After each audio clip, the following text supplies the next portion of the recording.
स्वागत है दोस्तों आपका एक नए वीडियो में। आज इस वीडियो में हम बात करने वाले हैं कि जो यूपी बीएड 2024 का फॉर्म है उसको कैसे भरना है। उसके लिए सबसे पहले आप यूपी बीएड जेई सर्च करेंगे। जैसे ही सर्च करेंगे तो आपके सामने यूपी बीएड जेई का ऑफिशियल वेबसाइट खुल के आ जाएगा।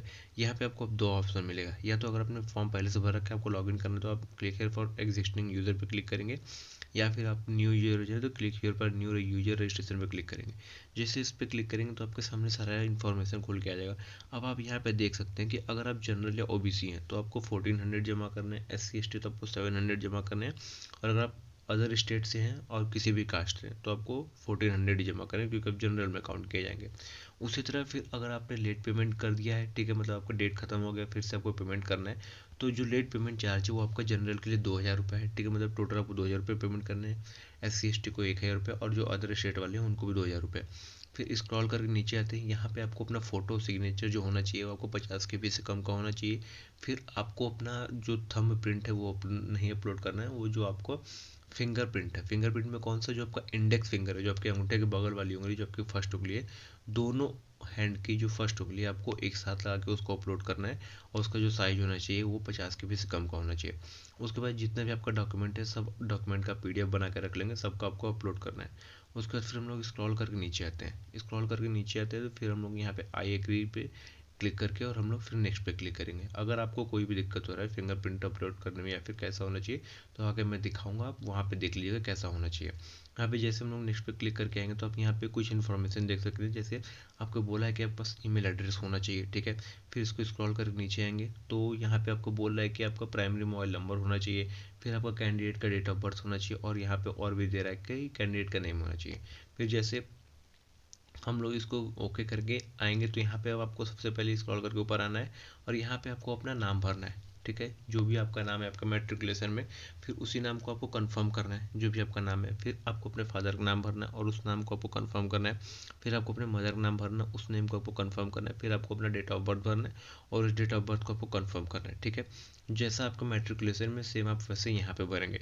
फिर स्क्रॉल करके हम लोग नीचे आते हैं, जैसे ही आप नीचे आएंगे तो आपको अपना ईमेल आईडी भरना है, तो जो भी आपका एक्टिव ईमेल आईडी हो आप उसको फिल करेंगे। फिर आपको उस ईमेल आईडी को आप कंफर्म करेंगे, कंफर्म करने के बाद फिर नीचे आपको अपना मोबाइल नंबर भरना है, जो भी आपका एक्टिव मोबाइल नंबर हो, और फिर उसको आपको कंफर्म करना है। कंफर्म करने के बाद फिर नीचे आप जनरेट OTP पे क्लिक करेंगे। जैसे आप OTP पे क्लिक करेंगे तो आपके सामने एक नया पेज खुल पे आ गया है। वहाँ पे आपको जो कैप्चा दे रखा है आप उसको फिल करेंगे। फिल करने के बाद जो नीचे सबमिट लिख रखा है आप सबमिट पे क्लिक करेंगे। जैसे ही सबमिट पे क्लिक करेंगे तो आपके मोबाइल पे और आपके जो ईमेल है दोनों पे एक OTP आएगा, और वो OTP दोनों जगह सेम ही रहेगा। तो दोनों में से आप कोई भी OTP उठाएंगे और यहाँ पे फिट कर देंगे, मतलब फिल कर देंगे। फिल करने के बाद वैलिडेट OTP पे क्लिक करेंगे तो आपको OTP वैलिडेट हो जाएगा।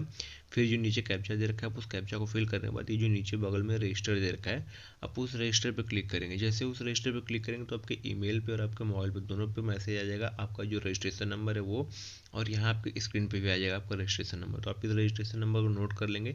नोट करने के बाद आप ऊपर देख रहे हैं click here to edit application लिख के आ रहा है, आप इस पर क्लिक करेंगे। जैसे आप इस पर क्लिक करेंगे तो जो आपका सारा डिटेल है आगे भरने के लिए वो सब सारा आपका खुल के यहाँ पे आ जाएगा। तो फिर जो आपका सारा डिटेल है अब यहाँ पे आप फिल करेंगे। जैसे आप स्क्रीन पे देख सकते हैं कि यहाँ पे आपका नाम लिख के आ रहा है जो आपने पीछे फिल किया था, फिर फादर का नाम, मदर का नाम, डेट ऑफ बर्थ, ये सब सारा लिख के आ रहा है। लेकिन आप जब उसके नीचे लिख देखेंगे तो वहाँ पे आपका जेंडर लिखा हुआ नहीं है, ठीक है, मैरिटल स्टेटस लिखा हुआ नहीं है, तो ये सब आपको यहाँ पे फिल करना है, ठीक है। तो सबसे पहले हम लोग अपना जेंडर फिल करेंगे, तो जो भी आपका जेंडर मेल है तो मेल फिल करेंगे, फीमेल है तो फीमेल, जो भी आपका जेंडर हम लोग वो फिल करेंगे। उसके बाद आप अपना मैरिटल स्टेटस फिल करेंगे। अगर आप मैरिड है तो मैरिड पे क्लिक करेंगे, अगर आप अनमैरिड है तो अनमैरिड पे क्लिक करेंगे। लेकिन अगर आप मैरिड पे क्लिक करते हो तो आपको अपने स्पाउस का नाम लिखना होगा, अगर अनमैरिड पे क्लिक करते हो तो आपको किसी का नाम नहीं लिखना होगा, ठीक है। उसके बाद आप अपना नेशनैलिटी चूज़ करेंगे, तो जो भी आपकी नेशनैलिटी है आप उसको चूज़ करेंगे। फिर अपने स्टेट ऑफ डोमिसाइल चूज़ करेंगे, अगर आप यूपी है तो यूपी चूज़ करेंगे, अदर देन यूपी तो अदर देन यूपी चूज़ करेंगे, ठीक है। फिर उसके बाद आप अपना अगर 12th आपने यूपी से पास किया तो आप यस करेंगे, अगर आप नहीं किए हैं तो नो करेंगे। फिर उसके बाद अगर आपने 12th अपना यूपी से पास किया तो आप यस करेंगे, अगर आपने 12th अपना यूपी से पास नहीं किया तो नो करेंगे। उसी तरह आपने अगर अपना ग्रेजुएशन यूपी से पास किया तो यस करेंगे, अगर आपने नहीं किया तो नो करेंगे। फिर आपकी जो कैटेगरी है, मान लीजिए अगर आप जनरल हैं, ठीक है, तो जनरल में फिर अगर आप मान लीजिए ST हैं, सबसे पहले ST, तो यहाँ आपको अपना ST कैटेगरी सर्टिफिकेट डालना पड़ेगा, ठीक है। फिर उसके बाद यहाँ पे आपको अपना हैंडीकैप चूज़ करने अगर है तो आप क्लिक करेंगे, नहीं तो नहीं क्लिक करेंगे। फिर मान लीजिए अगर आप एससी हैं, एससी में भी आपको सेम अपना सर्टिफिकेट नंबर डालना पड़ेगा। ओबीसी में यहाँ सबसे पूछ रहा है कि अगर आप क्रीमिलियर हैं तो यस पे क्लिक करेंगे, नहीं है तो नो पे क्लिक करेंगे, ठीक है। दोनों केस में आपको यहाँ पे अपना सर्टिफिकेट नंबर डालना ही पड़ेगा, ठीक है। यहाँ पे आप नो करेंगे तो भी आपको डालना है, और अगर आप यहाँ पे यस करेंगे तो भी आपको सर्टिफिकेट नंबर आपका डालना है, ठीक है। फिर मान लीजिए अगर आप जनरल हैं, ठीक है, अगर आप जनरल हैं तो यहाँ पे आपको ईडब्ल्यूएस अगर है तो आप यस पे क्लिक करेंगे, और अगर आप नहीं है तो नो पे क्लिक करेंगे। तो यहाँ पे आप नीचे देख सकते हैं कि EWS revision will be applicable as per UP government terms, ठीक है। उसके बाद फिर हम लोग आगे बढ़ते हैं। यहाँ पे आपको अपना जो फिजिकली हैंडीकैप्ड दिव्यांग है, ठीक है, अगर आप अदर देन यूपी डालते हैं तो आपको यहाँ पे कुछ भी नहीं भरना है, सिर्फ आपका डायरेक्ट जनरल ले लेगा, ठीक है। तो हम लोग यहाँ पे यूपी सेलेक्ट करते हैं। यूपी सेलेक्ट करने के बाद फिर हम लोग को सारा यहाँ पे भरना है, तो जो जो यहाँ पे भरा हुआ है उसको हम लोग भरेंगे। भरने के बाद फिर हम लोग वापस आते हैं, ठीक है। तो यहाँ पे सब कुछ हम लोग भर दिए। भरने के बाद आपका जो फिजिकली हैंडीकैप है आप उस पर अगर है तो यस पे क्लिक करेंगे, नहीं तो नो। फिर आपका जो आईडी प्रूफ, अगर आपके पास ड्राइविंग लाइसेंस है वो पासपोर्ट, वोटर आईडी, अगर आप जो भी है उसको सिलेक्ट कर सकते हैं। अगर आप नहीं है तो अदर पे आप आधार, पैन जो भी लगाना चाहते हैं आप लगा सकते हैं, ठीक है। अगर आप इसमें से कुछ नहीं लगाना चाहते तो आप अदर पे क्लिक करके आप अपना लगा सकते हैं। उसके बाद आप स्क्रॉल करके नीचे आएंगे, यहाँ पे अब आपको अपना कम्युनिकेशन एड्रेस डालना है। तो सबसे पहले आपका ईमेल एड्रेस इसने ले रखा है, ठीक है। फिर आपके पास अगर कोई अल्टरनेट ईमेल है तो आप यहाँ पे फिल कर देंगे। उसके बाद फिर आपके पास अगर कोई मोबाइल नंबर है, मतलब आपका मोबाइल नंबर जिसने पहले से ही ले रखा है, अगर आपके पास कोई अल्टरनेट मोबाइल नंबर है तो आप उसमें वहाँ पे फोर्थ रो में आप फिल कर देंगे, ठीक है। फिर आप अपना एड्रेस फिल करेंगे, तो जो एड्रेस लाइन 1 है उसमें आप अपना एड्रेस लाइन 1 फिल करेंगे। फिर आपको एड्रेस लाइन 2 फिल करना है, फिर 3 फिल करेंगे। उसके बाद जिस भी स्टेट से आप बिलोंग करते हैं तो आप उस स्टेट को यहाँ पे सिलेक्ट करेंगे, सर्च कर लेंगे, आपको वो स्टेट यहाँ पे आ जाएगा, ठीक है। फिर उसके बाद आपको अपना टाउन सिटी डालना है, तो जिस भी टाउन सिटी से आप बिलोंग करते हैं आप उसको डालेंगे। फिर जो भी आपका पिन कोड है आप उसको डालेंगे, ठीक है। उसके बाद फिर आप स्क्रॉल करके नीचे आएंगे, यहाँ पे अब आपका जो परमानेंट एड्रेस और टेम्परेरी एड्रेस अगर सेम है तो आप इस पे क्लिक करेंगे, और अगर आप नहीं है, मतलब आप कहीं और रहते हैं, कहीं और पढ़ते हैं, तो जो आपका टेम्परेरी एड्रेस है आप उसको फिल करेंगे। फिल करने के बाद आप नीचे आएंगे। नीचे अब यहाँ पे आप देख सकते हैं कि जो आपका जो डॉक्यूमेंट है यहाँ पे आपको सब अपलोड करना है। जैसे आपको अपना पासपोर्ट साइज फ़ोटो अपलोड करना है, जो आपको फ़ोटो होना चाहिए वो 50 KB से कम का होना चाहिए। फिर जो आपका सिग्नेचर होना चाहिए वो आपको 50 KB से कम का होना चाहिए। फिर यहाँ पे आपको जो अपना लेफ्ट और राइट फिंगर का इंडेक्स फिंगर का जो आपको अपलोड करना है वो आपका कैसा होना चाहिए, तो यहाँ पे मैं आपको साइड में दिखा रहा हूँ, वो आप देख सकते हैं। बिल्कुल आपका ऐसा ही जो होना चाहिए वो आपका राइट और लेफ्ट का दोनों साथ में होना चाहिए, ठीक है। और दोनों 50 KB से कम का होना चाहिए। उसी तरह फिर नीचे आप देख सकते हैं कि जो आपको अपना निवास मतलब बोला है कि जो 10th 12th या ग्रेजुएशन तीनों में से कोई एक सर्टिफिकेट आपको यहाँ पे अपलोड करना है, अगर आप यूपी से पास हुए हैं तब। अगर आप यूपी से पास नहीं हुए हैं, आप कहीं और से पास हुए हैं, तो अगर मैं आपको अभी ऊपर करके चेंज करके दिखाऊंगा तो वहाँ से आपके ये सारे ऑप्शन हट जाएंगे, ठीक है। फिर आप नीचे देख सकते हैं कि यहाँ पे बोल रहा है कि अगर आप EWS आपके पास है तो आप इसको अपलोड करना पड़ेगा। EWS सर्टिफिकेट आपको अपलोड करना पड़ेगा। जो आपका सर्टिफिकेट होना चाहिए वो आपका 1 MB से कम का होना चाहिए और PDF फॉर्मेट में होना चाहिए, ठीक है। तो आपको जो आपका सर्टिफिकेट है आपको 1 MB से कम के फॉर्मेट में आपको कन्वर्ट कर लेना है। फिर आपको यहाँ पे अपना जो सेल्फ डिक्लेरेशन ऑफ EWS है, जो स्वप्रमाणित घोषणा पत्र है, आपको वो अपलोड करना है। अब आपको कन्फ्यूजन होगा कि जो आपका स्वप्रमाणित घोषणा पत्र है वो कहाँ से आपको मिलेगा। तो जब आप इसका नोटिफिकेशन खोलेंगे तो नोटिफिकेशन के एकदम लास्ट पेज पे जब आप जाएंगे तो वहीं पे आपको EWS के लिए स्वप्रमाणित घोषणा पत्र मिलेगा। हम आपको दिखाते हैं, अभी आप देख सकते हैं नोटिफिकेशन के लास्ट पेज में। यहाँ पे आपको EWS का अंडरटेकिंग देख सकते हैं आप, ठीक है, शपथ घोषणा पत्र देख सकते हैं।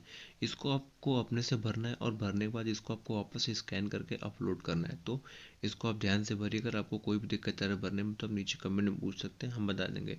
तो इसको अपलोड करना है तो जो ये होना चाहिए आपका JPG में होना चाहिए, और 50 KB से कम का होना चाहिए। इसको अपलोड करने के बाद जो आपने ID कार्ड आपने चूज़ किया था आपको उसको भी अपलोड करना है, वो JPG फॉर्मेट में होना चाहिए, वो भी आपको 50 KB से कम का होना चाहिए। अब हम लोग ऊपर चलते हैं। ऊपर जैसे हमने अभी आपको बताया कि मान लीजिए अगर आप यूपी से नहीं, यूपी से बाहर के हैं, तो जैसे ही आप अदर देन यूपी सेलेक्ट करेंगे तो जो नीचे आपको ढेर सारा अपलोड करने के लिए आ रहा था अब वो आपको सारा खत्म हो जाएगा। बस आपको एक नया मिलेगा, मतलब एक जो एक्स्ट्रा आपको मिल रहा है वही आपको आपका ID कार्ड वाला ही मिल रहा है। तो जो आपको अपना ID कार्ड है वो आपको 50 KB से कम और JPG फॉर्मेट में यहाँ पे अपलोड करना है। मान लीजिए जैसे कि आप यूपी से ही हैं लेकिन आप जनरल EWS से न हो के आप SC ST से हैं, ठीक है। या फिर ओबीसी से हैं, तो अगर आप ईडब्ल्यूएस के अलावा किसी अदर कैटेगरी से हैं तो आपको अपने सर्टिफिकेट के अलावा और कोई भी घोषणा पत्र या शपथ पत्र आपको यहाँ पे अपलोड नहीं करना है। यहाँ पे आप देख सकते हैं सिर्फ आपको अपना सर्टिफिकेट ही अपलोड करना है, 1 MB से कम, 1 MB से कम, ठीक है, जेपीजी या फिर पीडीएफ जिस भी फॉर्मेट पे आप कर सकते हैं, ठीक है। फिर ये जो सारे डॉक्यूमेंट के लास्ट में आपको अपलोड अपलोड करके लिखा हुआ है, तो ये जो सारे डॉक्यूमेंट आप सब पे अपलोड पे क्लिक करेंगे और उसके बाद जो उसके सामने प्रीव्यू का ऑप्शन निकल के आएगा, आप सबको प्रीव्यू देख लेंगे कि आपका जो सब कुछ आप डॉक्यूमेंट आपने अपलोड किया है वो सही से अपलोड हुआ है कि नहीं। उसको अपलोड करने के बाद फिर आप नीचे सेव एंड कंटिन्यू पे क्लिक करेंगे। जैसे आप इस पर क्लिक करेंगे तो वो जो सारा डाटा है वो सेव हो जाएगा, फिर आपको अगले स्टेप पे भेज देगा।